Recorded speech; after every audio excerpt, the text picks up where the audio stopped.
Hello, my name is Ephraim Epstein.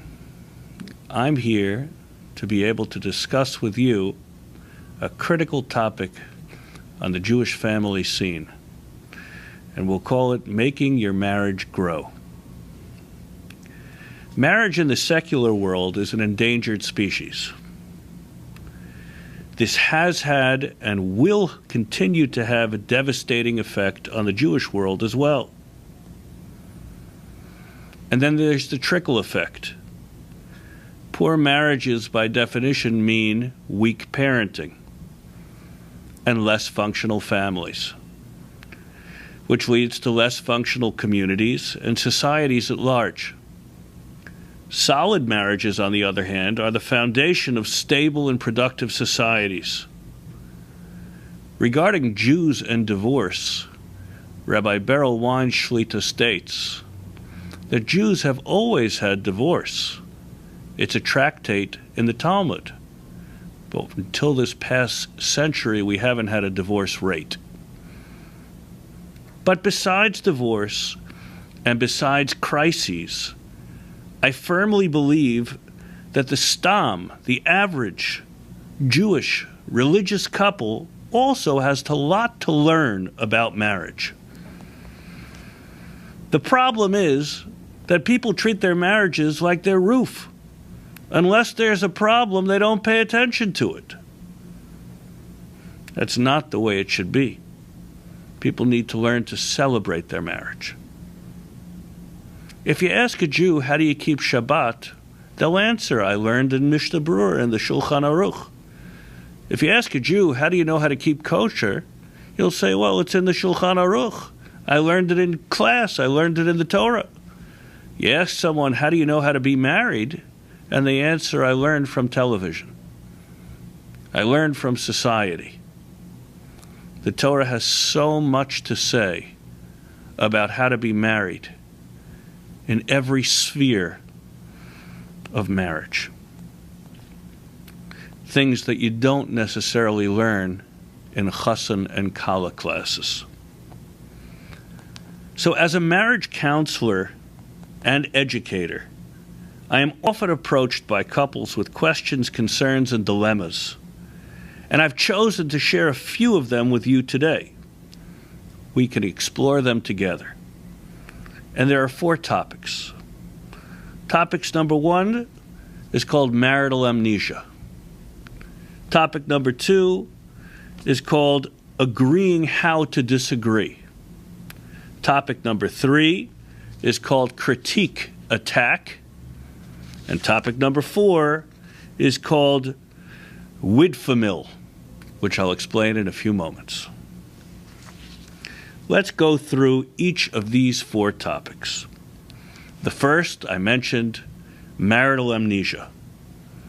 Marital amnesia means that people take their eye off the ball, and as their marriage progresses, they forget that they were ever in the game. People forget why they ever chose to marry their spouse to begin with. Some people don't want to remember why they chose to marry their spouse to begin with.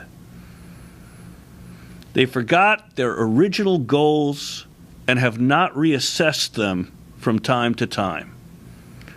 Couples are so busy with work, children, their own parents, chesed projects, learning projects, that they don't attend to their own marriages. Just like there are different issues between children issues, young person's issues, and more mature person's issues, so too there's a difference between a young marriage and a more mature marriage and how they have to be dealt with. So the antidote is that half the battle is just reawakening the spirit of growth, interest, and excitement regarding the relationship at all. Certainly the mitzvah of taharas hamishpacha, of family purity, can play a role in this, but it's much more. It's the attitude. I often state, if you speak to a 25-year-old or a 30-year-old, and you say to them, What if I tell you that you're never going to have a yearly income any more substantial than what you're making right now? There'll be a great groan. But if I ask the same person, what if I tell you your marriage is never going to get any better than it is today?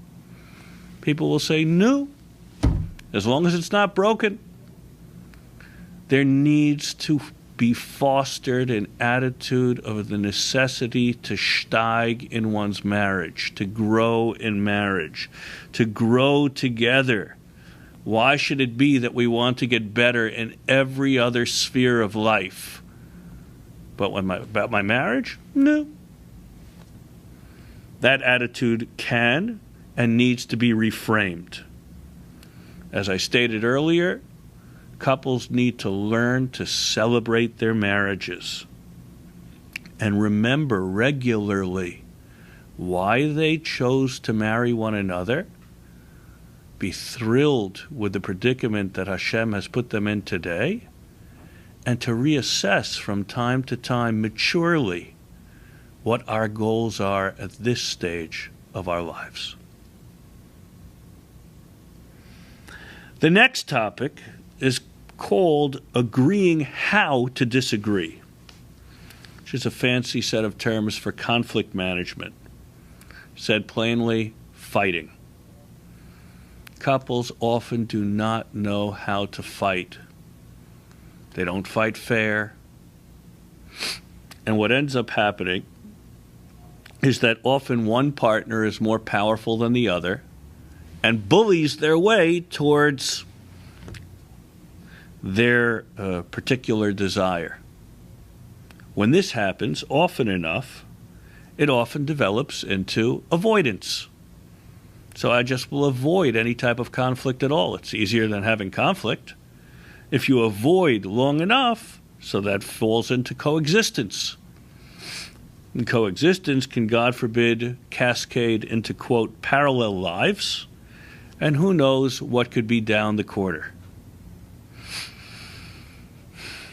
The antidote we can learn from technology. When you have a problem with your PC, with your computer, your Mac, what do? You only operate in safe mode. Rav Orlovich Shlita teaches that couples need to know how to lower the emotional temperature in their relationship. Nothing good ever comes from a high-tempered fight. In fact, it usually leads to apologies, and the apologies often don't do the trick. It's okay to disagree. Right? Most good things in life happen because there's disagreement, but it's never okay to bully and manipulate. One has to learn how to listen, really listen. It's a skill. You may even be able to repeat the words your spouse said to you, but you very well may not know what he or she really means.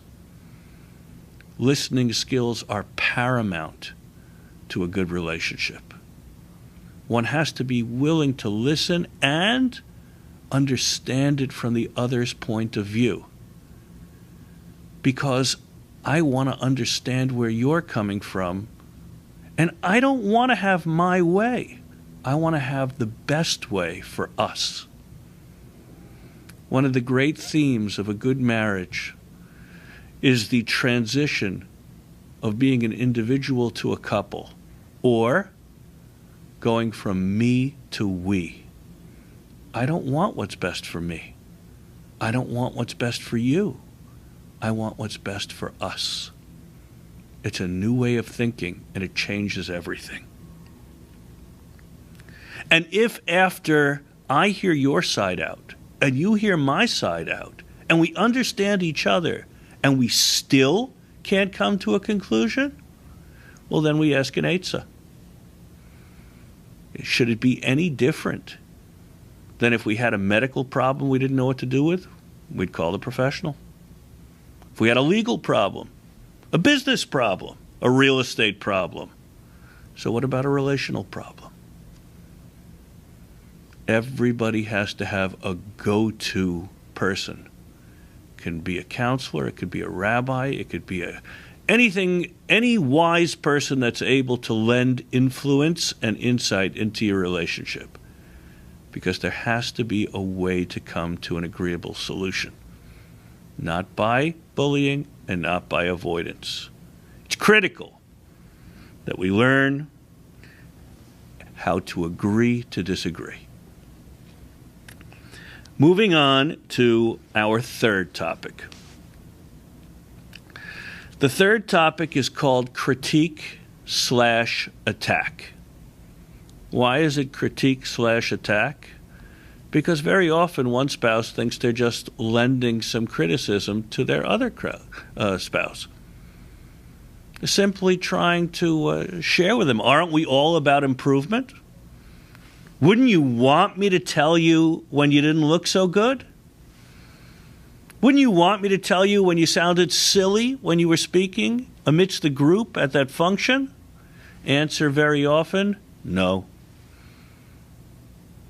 If I want to hear criticism, dear, I'll ask you. When I ask you before we leave the house, then you can tell me what you think. And even then you need to be careful. There is simply too much criticism in a marriage. This leads to pain, discord, a lack of self-respect, and provides a poor example for children, and unfortunately leads to feelings of being unloved. If I hear the criticism often enough, even if it's coming from a nice place, it makes me feel unloved, especially husbands to wives. Therefore, the antidote, don't criticize. Don't criticize. Leave your criticizing muscles in the trunk. Don't bring them into the house. It's so interesting. If I would ask, as I have in counseling sessions, both members of a couple to sit down and write a list of their own shortcomings and a list of their spouse's shortcomings, most often they're able to write a long laundry list of their own shortcomings with only a few of their spouses. But for some reason, they're able to live very well with their own shortcomings and don't come to critique themselves on any type of regular basis.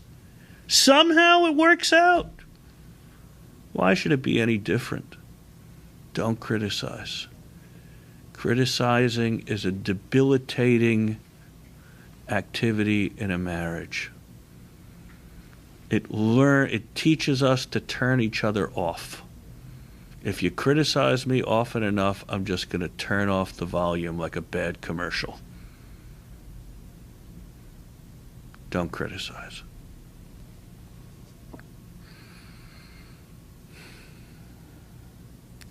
Finally, the last awaited Widfamil syndrome. Widfamil syndrome, if we spell it out, stands for "What have you done for me lately?" syndrome. We have short memories and only remember the most recent interactions that we've had over the past day, week. This means that the quality of the marriage is only as good as its most recent interactions. Life is simply a roller coaster. How do we combat Widfamil syndrome? By fostering an attitude of gratitude. Gratitude brings joy into life generally. A person who walks around feeling thankful about the blessings they enjoy in life are happy people. It's the whole concept of making 100 blessings a day, saying 100 blessings a day, is recognizing the blessings in our lives. Do we recognize the blessings of our spouses in our lives? Do we recognize what a gift it is that we're married at all? Do we recognize the gift that we found each other in such a difficult world? Do we recognize the gift that we have somebody to confide in? The gift of support and familial love. A person who walks around feeling that gift can't have Widfamil syndrome. Additionally, too often we do not pay attention to the little things in life. In fact, we take them for granted, which means that if for the first 3 months my wife or husband wakes up every morning to put the coffee up, the first 5 times I say thank you. After 3 months, if it's not up, I begin to get ticked off. Hey, what's doing with the coffee? What do you mean? How do I take it for granted?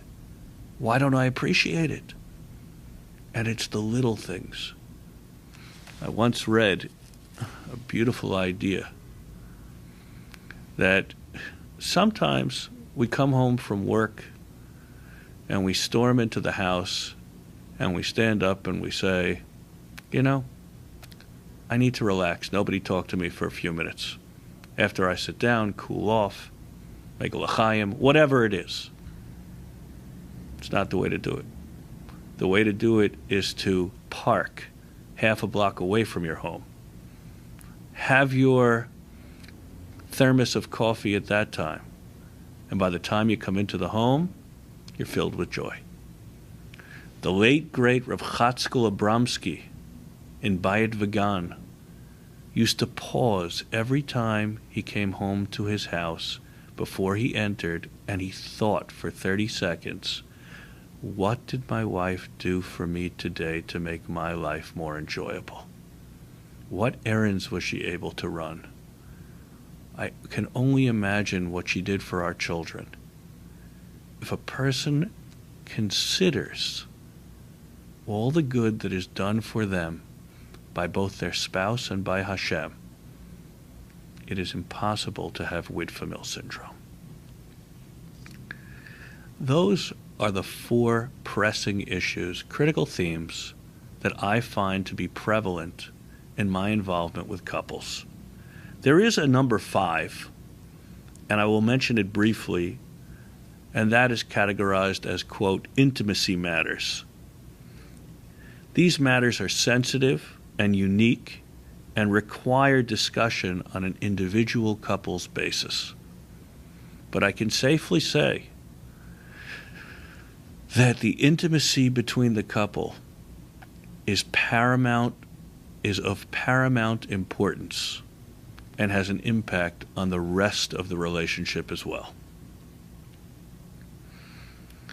The Torah states regarding man, lo tov heyos adam levado. It's not good for man to be alone. The Torah also states in the Gemara, tav lemesav tandu me lemesav armelo. A woman would rather sit with anybody else and not sit alone. We need each other. Men and women were built in this world to be able to create together a beautiful life and the next generation going forward. The names that we have in the Torah for marriage are Kiddushin and Nisuin. Kiddushin means holiness, and Nisuin means elevation.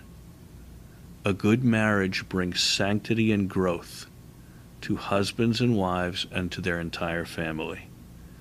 I want to give you, the watcher, the viewer, a big yasher koach for watching this little video, because it shows that you're interested in elevating and growing your own relationship. May Hashem bless you with many years of health and happiness in your own marriages, so that you will be able to experience only blessings going forward. Amen. Thank you. Talmud. But until this past century, we haven't had a divorce rate. But besides divorce and besides crises, I firmly believe that the stam, the average Jewish religious couple, also has a lot to learn about marriage. The problem is that people are making your marriage grow. Marriage in the secular world is an endangered species. This has had and will continue to have a devastating effect on the Jewish world as well. And then there's the trickle effect.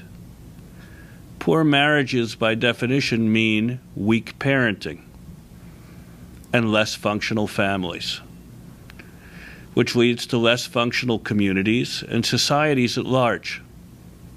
Solid marriages, on the other hand, are the foundation of stable and productive societies.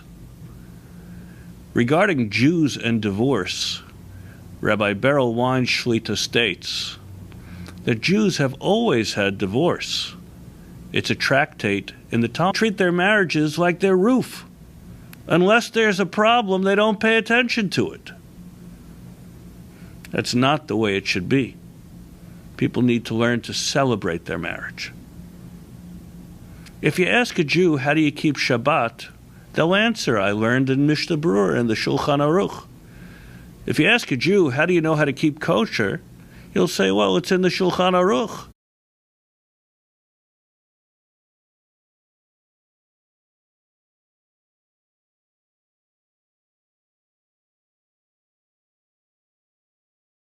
Hello, my name is Ephraim Epstein. I'm here to be able to discuss with you a critical topic on the Jewish family scene, and we'll call it